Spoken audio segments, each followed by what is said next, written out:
Bene amici, oggi siamo a Otranto e siamo a bordo dell'Italbox Stinger 28 GT. Sono con Andrea Risolo del cantiere. Buonasera Andrea. Ciao Carlo, ciao.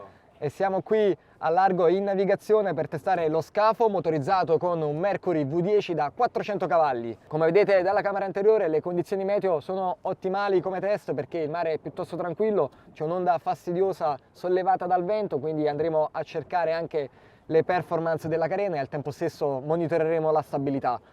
Io attualmente mi trovo in dislocamento, sono al minimo con invertitore ingranato, 3,5 nodi, consumo 4 litri per ora a 600 giri. Attualmente siamo 2 persone a bordo, abbiamo il 35% di carburante e non c'è acqua nel serbatoio dell'acqua.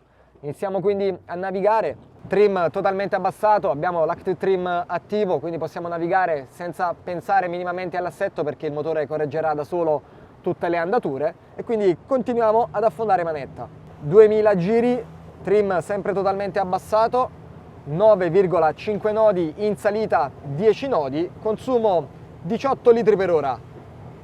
Vediamo come la scia si sta formando a poppa, motore 400 cavalli, rappresenta quasi la motorizzazione massima installabile sullo specchio di poppa perché arriviamo anche a 450, mentre la minima parte da 300 cavalli. Con 300 cavalli abbiamo già delle ottime performance. Che permette quindi di avere ottime prestazioni.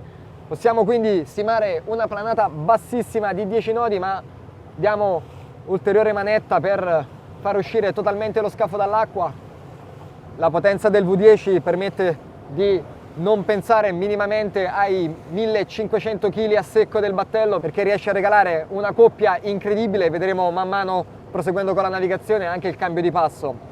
13 nodi, 2200 giri, 19 litri per ora. Continuiamo a salire. Manetta ovviamente elettronica, quindi molto sensibile. 3000 giri, vediamo come iniziamo a distenderci.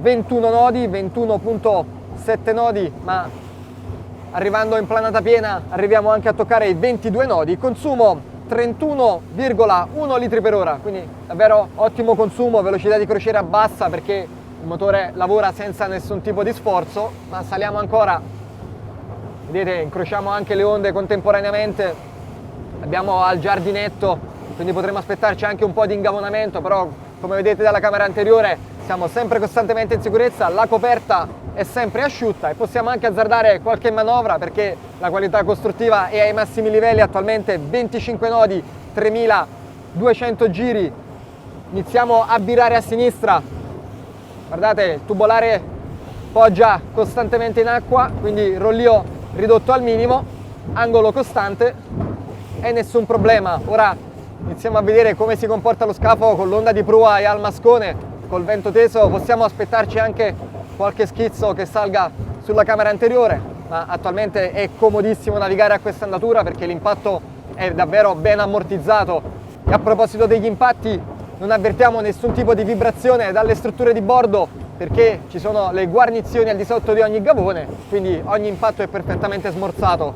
Continuiamo a salire, ora vedete incrociamo le onde, ma andremo a cercare il ridosso per arrivare alla velocità di punta. In questo momento stiamo semplicemente testando la carena, trim che si solleva leggermente, diamo anche noi un ulteriore colpetto manuale, solleviamo il trim, arriviamo a un 25%, quindi minor superficie bagnata e quindi anche l'impatto è più morbido. 26 nodi, 3500 giri, consumo 39,6 litri per ora. Continuiamo a salire, guardate come il motore cambia passo e non avverte minimamente la fatica della spinta. 4000 giri, 30 nodi, saliamo ancora e guardate anche come riusciamo a stare comodamente in postazione di comando perché c'è un ampio parabrezza a dare piena protezione a bordo, quindi riusciamo ad essere comodamente al timone, controllare il timone con una mano, la manetta con l'altra, ovviamente stacco di sicurezza sempre ben allacciato. Solleviamo ulteriormente trim, arriviamo a un 40%, 32 nodi, consumo 54 litri per ora, 4000 giri, abbiamo ancora tanto gas da dare, vediamo che in questo momento abbiamo il ridosso, quindi possiamo spingere 4500, 36 nodi, 5000 giri, 38 nodi, abbassiamo leggermente trim, per effettuare una virata a 36 nodi. Andrea, sei pronto? Vai. 32 nodi, virata totalmente a sinistra. Guardate qui come restiamo perfettamente bilanciati, sembra di essere in auto, passatevi il termine. E ora affondiamo manetta e solleviamo trim.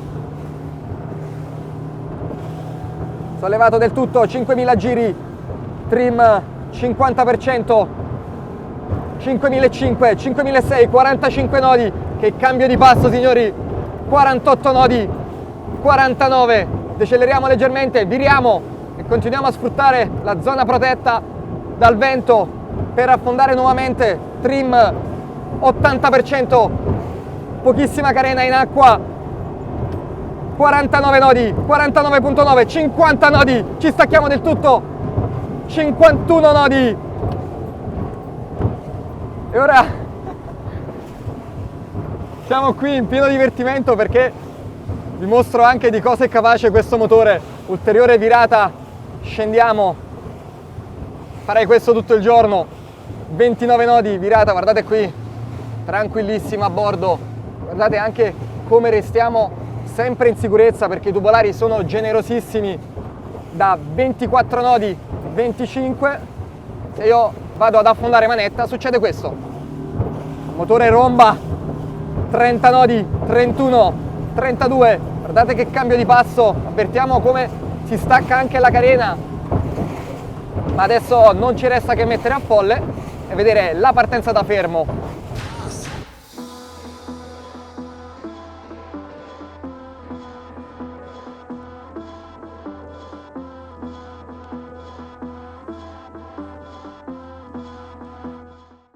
Eccoci quindi a folle, abbiamo soltanto una leggera onda di prua, mare quasi totalmente calmo attualmente. Mettiamo il timone al centro, abbassiamo trim e non ci resta che contare. Andrea, sei pronto? Andiamo. 3, 2, 1, via! Manetta affondata, guardate che accelerazione, siamo già a 9 nodi, io alzo trim, 20 nodi, 23, 20, 30, 32, non riesco a seguire l'indicatore, 40 nodi, 41, usciamo dal ridosso, 45, trim totalmente sollevato, 47, 48, 49, sull'onda, 50 nodi. Accelerazione bruciante per questo battello e soprattutto accoppiato con questo motore. Il vento che sentite proviene lateralmente perché, come vi dicevo, abbiamo superato il ridosso, ma ora effettuiamo un'altra virata a sinistra sgasando. Guardate, saltiamo anche sull'onda, ci impuntiamo e nessun problema. Che battello, che carena e anche che motore in questo caso. Quindi, cari amici, questo è l'Italbot Stinger 28 GT motorizzato con un Mercury 400 V10. È un battello che consiglio a tutte le persone che vogliono tantissimo spazio a bordo vivibile perché, come abbiamo visto nella presentazione a bordo, il layout permette di circolare in qualsiasi punto del battello restando comodamente in sicurezza, e anche per quanto riguarda la navigazione riusciamo a toccare i 50 nodi senza mai avere un goccio d'acqua a bordo in coperta, con impatti perfettamente ammortizzati. E mi dicevi che con questa motorizzazione in condizioni ideali e ottimali riusciamo quindi anche a superare i 50 nodi tranquillamente, perché siamo arrivati a 5800 giri, quindi abbiamo anche un po' di range di tolleranza in più che ci può offrire il motore. E quindi, cari amici, io purtroppo devo rientrare in porto. Come sempre, se il video vi è piaciuto vi invito a iscrivervi al canale YouTube e alla pagina Facebook, lasciate un like e taggate le persone che pensate possano essere interessate. E come sempre, per tutti i prossimi video ci vediamo sempre qui su The Sea Team. Grazie ancora, Andrea. Grazie a te, Carlo.